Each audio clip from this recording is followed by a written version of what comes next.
Vous êtes bien sur le plateau de votre quotidienne et week-end. C'est tous les jours, midi, 18h, 23h sur la chaîne numéro 23 de votre satellite, mais aussi sur la chaîne numéro 7 de la box SFR. À 9h, nous sommes en radio. À midi, en live Facebook et à 13h, déjà en replay sur le YouTube d'Éclair FM TV. On vous parle de tout ce qui se passe en Guadeloupe. Et forcément, en ce début d'année, qu'est-ce qu'on a? Des intempéries, des inondations, des cyclones et tutti quanti. Pour en savoir plus, je reçois quelqu'un que vous connaissez maintenant. Sa tête ne vous est pas inconnue. Il est là, c'est lui. C'est lui qui nous indique si on peut sortir ou pas. Il est avec moi sur le plateau de KNF. J'ai l'honneur de recevoir Bruno Benjamin. Qu'a nous fait? Eh bien, nous bien. Et toi, comment tu vas? Mais ça va, avec la grâce, j'ai pas eu beaucoup d'intempéries. On salue encore toutes les personnes de Basse-Terre, de vieux habitants, de Baïf, de Saint-Claude-et-des-Saintes, parce que c'était chaud. Est-ce qu'on pouvait le prévoir? Je sais que tu as beaucoup répondu à cette question, mais pour les téléspectateurs d'Éclair, est-ce qu'on pouvait prévoir tout ça? Alors, à ce point, non. Ouais. Tout simplement parce que c'est ce qu'on appelle une montée des eaux séculaire. Okay. Ça ne se passe qu'une seule fois par siècle. On savait qu'il allait y avoir beaucoup d'eau. Ça avait été annoncé. Les premières prévisions annonçaient près de 400 mm d'eau, c'est-à-dire un petit peu moins que ce qu'il y a eu, mais on ne pensait pas que ça aurait été à ce point et concentré sur juste une région. Ouais, mais on savait de toute façon que c'était une tempête tropicale, autrement dit très peu de vent et beaucoup d'eau. C'est ce qui était déjà annoncé, ce qui s'est produit. Donc la question que tout le monde s'est posée, c'est une question finalement, vous commencez à en avoir marre. Est-ce qu'un cyclone, c'est une tempête? C'est une tempête, c'est un cyclone. Et pourquoi on n'a pas été mis en mode le cyclone arrive? Alors, il y a deux choses. Oui, une tempête tropicale, c'est un type de cyclone. Il y a trois cyclones. Les dépressions tropicales, les tempêtes tropicales et les ouragans. Ok. Le préfet a visiblement fait un amalgame entre ouragan et cyclone. Or, le cyclone, l'ouragan, ce n'est qu'une forme de cyclone. D'accord. L'ouragan, c'est vrai, c'est à partir de 119 km/h. Une tempête tropicale, c'est entre 65 et 118 km/h. Et Météo France déclenche l'alerte cyclone, fait la vigilance cyclone, à partir du moment où on est sur ce qu'on appelle une forte tempête. Ouais. C'est-à-dire qu'on atteint les... ça doit faire 50 nœuds, donc 95 km/h. Okay. En dessous, ils vont moduler, prendre les trois paramètres du cyclone, donc la pluie, le vent et la mer, et ils vont moduler les vigilances selon le risque. D'accord. Donc, ce qui fait qu'on avait les trois paramètres présents, donc la pluie, le vent et la mer, mais la pluie en grande quantité, le vent et la mer en moyenne quantité. Ouais. D'où rouge pour la pluie, orange pour la mer et le vent. Et c'est exactement ce qu'on a eu. On n'a pas eu de mer démontée provoquant des dégâts sur les côtes, ou alors très localisés. On n'a pas eu énormément de vent ou alors des rafales, mais on n'a jamais excédé les 85 km/h en vent soutenu en Guadeloupe.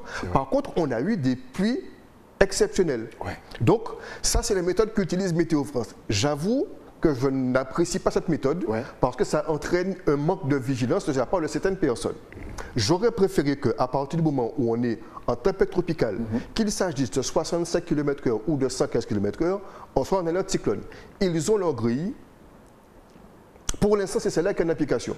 Après la saison, il va y avoir une discussion, on va échanger. Moi, je dois donner mon avis pour qu'il n'y ait pas une façon de voir les choses dans la Caraïbe et en général de la basse Atlantique et une vision des choses pour Guadeloupe, Martinique, Saint-Martin, Saint-Barth. Ça fait légèrement cacophonie, donc il serait bien que ce soit harmonisé pour l'ensemble du bassin, qu'on n'ait pas ce type de différenciation. C'est-à-dire que les autres îles auraient géré autrement, tu penses? Les autres îles étaient en pré-alerte tempête tropicale. D'accord. La pré-alerte tempête tropicale, ça correspondrait plus ou moins à une vigilance orange. Okay. Et la vigilance rouge peut être, alors ça a modulé selon que ce soit une tempête tropicale ou un ouragan. Ouais. Donc c'est à Météo France localement qui vont dire si c'est la jaune ou l'orange. Mais il faut que ce soit déclenché au même temps que les autres. On a eu du mal à comprendre pourquoi nous, qui étions beaucoup plus près du phénomène, on a été déclenchés après coup. Exact. Pourquoi la Dominique, Antigua, Saint-Kitts et Anguilla ont été en alerte bien avant nous, qui étions normalement plus proches du phénomène. Exact. Donc il faut que, pour moi, il y ait une harmonisation du système d'alerte, que l'alerte au niveau international soit déclenchée au même moment pour tous, et qu'après, nous, on puisse avoir, même si c'est avec une heure de décalage, qu'on puisse avoir une entrée en vigueur d'une alerte locale. Mais que l'alerte généralisée, quand elle est affichée au niveau international, elle soit la même pour tous en même temps. Et est-ce qu'on en a terminé? C'est-à-dire que là, on arrive en octobre, à l'heure à laquelle, franchement, on enregistre. Après, vous verrez dans les best-of forcément du week-end. Mais est-ce que on doit rester vigilant pendant tout le mois d'octobre ou au niveau intempéries, ça va se calmer un petit peu? Alors, je vais repartir sur ta première question. Ouais. Est-ce qu'on en a fini? Bien sûr que non. J'aime bien. Bien sûr que non. Tu habites en Guadeloupe, Tima. La saison cyclonique se termine le 30 novembre. Ok. Autrement dit, jusqu'au 30 novembre, on peut avoir des phénomènes. Et est-ce que, justement, en décembre, vu que tout est décalé, on peut avoir aussi des phénomènes? Et oui, et c'est ma grande crainte, tout simplement parce que nous avons eu 59 jours où il n'y a rien eu. Ouais. Entre le 3, c'est entre le 3 juillet et le 1er septembre, il n'y a rien eu parce qu'il y avait tellement de sable dans l'atmosphère que tous les cyclones qui auraient pu se développer sont morts au large de l'Afrique. Il y en a eu à peu près 8 qui se sont développés, sont sortis d'Afrique, donnaient l'impression qu'ils auraient pu se transformer et en fait, ils ont pris du sable, se sont asséchés et ont disparu, se sont dissipés. Ok. Donc on a eu maintenant cette forme de décalage, puisque depuis le début du mois de septembre, on a quasiment plus de sable, ou si peu, et tout ce qui sort d'Afrique se développe. Que ce soit un phénomène qui remonte vers le nord, ou un phénomène qui reste endormi jusqu'à arriver aux alentours de Barbade, ou carrément à des Antilles, comme le dernier Yann, comme beaucoup de phénomènes qui se passent, ou alors qui arrive un petit peu plus au nord, qui se développe plus sous forme de tempête. On a pas eu cette année d'ouragan arrivant vers le nord du côté des îles du Nord. On a eu Earl qui est passé juste à côté. Voilà. Mais on n'a pas eu vraiment de gros phénomènes nous concernant. Le phénomène le plus violent de l'année, certes, ça a été Fiona quand elle est passée. Je parle de violent sur tous les paramètres, pas violent juste pour la pluie, mais violent pluie, vent et mer. Ça a été d'abord Fiona et ensuite on a eu Yann, qui pour l'instant est le plus gros, qui est passé la semaine dernière au sud de l'arc qui est remonté, qui a traversé Cuba et qui est rentré en Floride par le golfe du Mexique. Justement, j'allais te demander, est-ce qu'on a déjà vu ça avant? Parce que quand même, quand on voit les images de Rivière-Sens, où la mer a disparu, déjà tout le monde se demande où est-ce qu'elle est passée, est-ce qu'elle reviendra un jour? Est-ce qu'on avait déjà vécu ça dernièrement? Alors, on va séparer les deux. Vas-y. Ce qui s'est passé à Rivière-Sens, c'est pas la mer a disparu, c'est que la marina a été comblée par le sable qui a coulé depuis la montagne. Il y a une carrière qui est en hauteur, et tout le sable de la carrière a coulé dans des rivières debout et a comblé la marina. Donc la mer n'a pas disparu, la mer est toujours là, à part que la plage a avancé. On a connu ça. La plage de Rivière-Sens, à un moment, n'existait pas. Et à un moment, elle a apparu. Mais tout simplement parce que du sable a été amené, que ce soit dans un sens ou l'autre, qu'elle vienne de la mer, donc du fond de la mer vers la côte, ou qu'elle vienne de la terre vers la côte. À un moment, les côtes, la ligne de côte se modifie. Exact. Maintenant, parallèlement, est-ce qu'on avait déjà vu quelque chose par rapport à Fiona rentrant par le golfe du Mexique et traversant la Floride? Oui. Quasiment au même endroit, à 15 km près, il y a eu l'ouragan Charlie en 2004 qui avait traversé, qui était passé en catégorie 3 sur la ville de, je crois que c'est Port Carolina, qui se trouve côté golfe du Mexique et qui avait traversé la Floride et qui était ressorti également au même endroit. Donc ce n'est pas quelque chose d'inédit, c'est rare, mais ça se produit. Tout comme des cyclones qui traversent Cuba du sud au nord, oui, ça s'est déjà produit. Et ce qui est bien, c'est qu'à chaque fois, il vient sur le plateau en disant préparez-vous, prenez vos précautions, soyez vigilants. Mais la dernière fois que tu es venu, ça remonte à peu près à 6 mois. On avait eu des intempéries là aussi, des inondations, mais j'ai eu l'impression qu'il n'y a eu aucun changement, qu'on s'est laissé déborder aussi. Quel est ton point de vue, toi, qui est proche de tout ça, de ces phénomènes et de la gestion, qui est vraiment, tu es observateur de tout ça? Moi, j'ai l'impression que ça a été le même désordre, quoi. La difficulté, c'est que la dernière fois, on a eu la plus concentrée sur une région. Bémao, Pointe-à-Pitre, Gosier, Les Abîmes, Morne-à-l'Eau. Ces personnes-là sont sensibilisées, à tel point que beaucoup avaient déjà prévu, avaient anticipé sur le risque. On a maintenant les gens du Sud-Bastéen qui n'ont pas l'habitude de ce type de phénomène, qui certes étaient exceptionnels, vu la quantité d'eau qui est tombée de Cap-Essia jusqu'à vos habitants, c'était vraiment énorme. Mais ce sont des gens qui n'ont pas vécu de phénomènes cycloniques forts, ni de tempêtes tropicales depuis très longtemps. Il y a eu quoi? Marilyn. Il y a eu Maria. Mais avant, il faut remonter aux années 60 pour avoir un phénomène qui concerne le Sud-Bastéen. Résultat, ils n'ont pas cette expérience cyclonique. Et tous ceux qui habitent maintenant, qui sont bien plus jeunes que ceux qui ont vécu les phénomènes des années 60, ben, ont oublié. Et nous-mêmes en Guadeloupe, on a oublié ce que c'est qu'une tempête tropicale. C'est vrai que j'avoue avoir poussé un coup de gueule le vendredi après-midi quand j'ai vu que les gens se ruaient dans les supermarchés. Ouais. Ça fait combien de temps qu'on dit préparez vos kits, préparez-vous, la saison va être active. Et finalement, je vois que ça a été dit pour rien. Mon sang a fait un seul tour. J'étais obligé de dire que je n'étais pas satisfait du comportement collectif que nous avions. Moi, je suis passé, ayant déjà mes réserves, je suis passé, mais je me suis dit, bon, je vais passer une longue nuit, donc je vais avoir certainement à manger, à grignoter. Je passais pour acheter mon petit péché gourmand. Voilà, c'est important. Je rentre dans le supermarché, il y avait 40 personnes, même dans une supérette, 40 personnes à la caisse. Je dis, mais non, c'est pas la peine, je vais m'en passer. J'ai attendu tranquillement à la fin du phénomène pour revenir, mais ça m'embêtait. Je rentre à la boulangerie, bon ça c'est normal, le pain c'est fait pour 2 minutes. Malheureusement, le boulanger n'a pas réussi à suivre, à augmenter sa production pour pouvoir tenir le choc. Je n'ai pas pris de pain, j'ai fait avec ce que j'avais comme réserve. Mais voilà, on n'a pas retenu ces leçons-là. Quand on est en saison cyclonique, il faut déjà avoir ces réserves dès le mois de juin. Et après, on va compléter par, allez, parce qu'on a mangé une boîte de conserve, parce qu'un soir on n'a pas envie de cuisiner, on a ouvert la boîte, mais 1 ou 2 jours après, on va remplacer. Le kit, il est là et il ne bouge pas. Exact, c'est vrai. Et à la rigueur, si après 4 mois, on veut ouvrir un pack d'eau, eh bien, on le met en service, mais on le remplace tout de suite. Ce qui fait que, quand il y a une alerte, on est déjà prêt.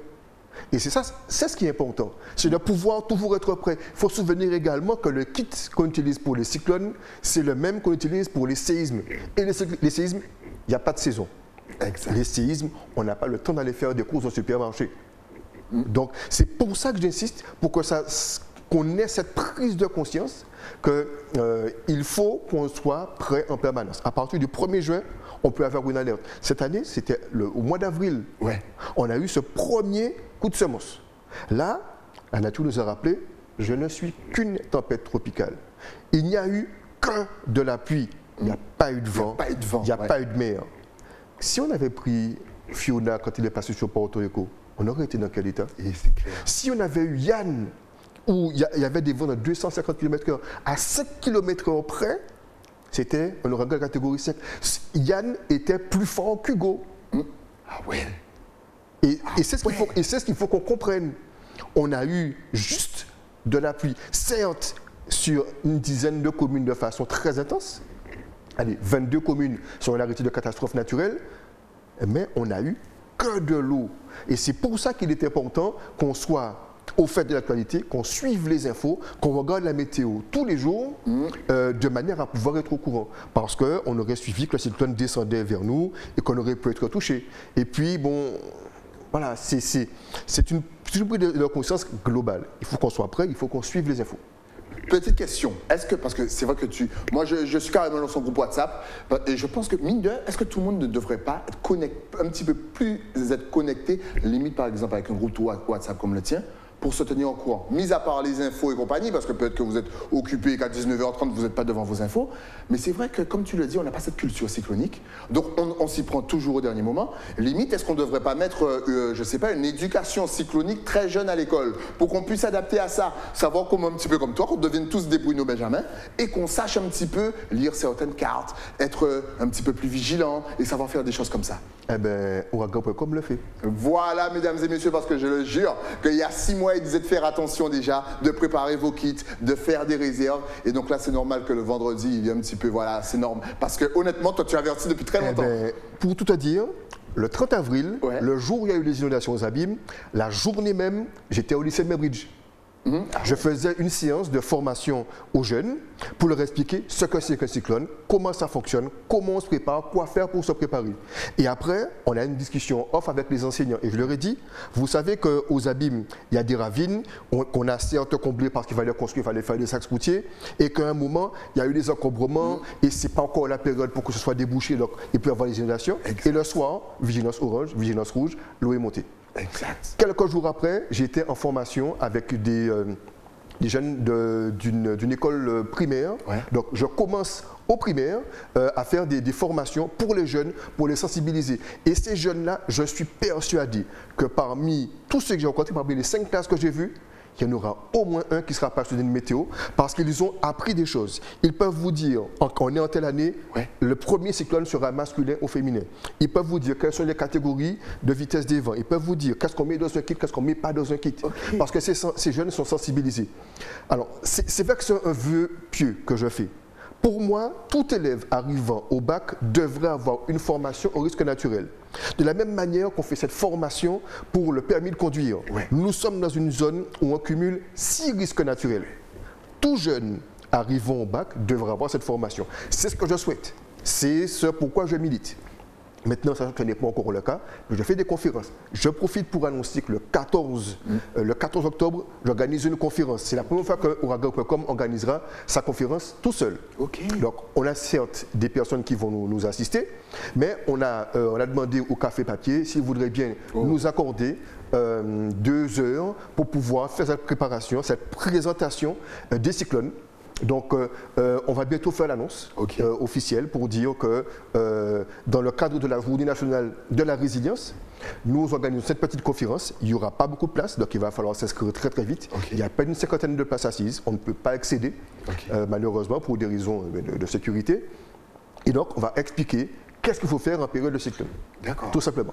Excellent. Donc, faire ce rappel et pour toutes les associations, les groupes d'amis, les comités d'entreprise, tous ceux qui veulent faire appel à nous, les collectivités, les mairies, on peut se déplacer et venir expliquer comment on se prépare. C'est ça la prévention, c'est ça la préparation cyclonique. Et franchement, n'hésitez vraiment pas à rester connecté, c'est le 14. Et honnêtement, Bruno Benjamin, il a toujours le 6e œil parce qu'il vous dit toujours la vérité. D'ailleurs, comment te suivre? Est-ce que tu es connecté? Parce que si vous voulez faire comme moi et être à jour, moi je suis sur le groupe WhatsApp. Je savais déjà tout ce qui allait se passer. Est-ce que tu es toujours sur Facebook, Instagram, Twitter et même WhatsApp? De toute façon, tu connais la chanson. Ça va s'afficher juste ici, comme par magie. Donc vous n'hésitez pas. Le site, certes, il est fermé, mais les documents sont dessus. Donc vous avez le site ouragan.com, vous avez le Facebook ouragan.com, le Twitter, Instagram. Pour ceux qui aiment TikTok, moi on a mis des petites vidéos sur TikTok, très simple, très pratique avec des informations générales. Au top. Et on vous rappelle encore une fois qu'on est en période cyclonique jusqu'au 30 novembre. Et oui, donc préparez-vous. Vous voulez savoir comment? Que faut-il? Comment se préparer un cyclone rapidement? Des petits conseils? Alors, il faut des réserves alimentaires, il faut de l'eau à boire et de l'eau pour les usages habituels, il faut des médicaments, des outils, de quoi s'éclairer et de quoi cuisiner. Tout simplement. C'est la base. Après, si vous voulez en savoir plus, bientôt, nous allons enfin pouvoir proposer le kit tout fait à acheter que vous mettez soit dans votre voiture, soit dans un placard à la maison à l'abri de l'eau et du vent. Et puis voilà. Donc ça arrive très bientôt. Excellent. Voilà, vous savez tout. Pour le reste, suivez-les sur les réseaux parce qu'ils sont vraiment de très très bons conseils. Bruno Benjamin, merci d'être passé sur le plateau. Toujours un plaisir de parler météo avec toi. Et de toute façon, moi je te suis sur les groupes. Je sais un petit peu tout ce qui m'attend jusqu'au 30 et mon kit, il est prêt. Et mes réserves aussi. En tout cas, merci à toi. Et j'espère te revoir très très vite pour peut-être de meilleures nouvelles, des choses un petit peu plus positives. J'espère, tout à fait. Nous, on se retrouve bien entendu avec un nouvel invité, mais ça, c'est après la pub. À tout de suite.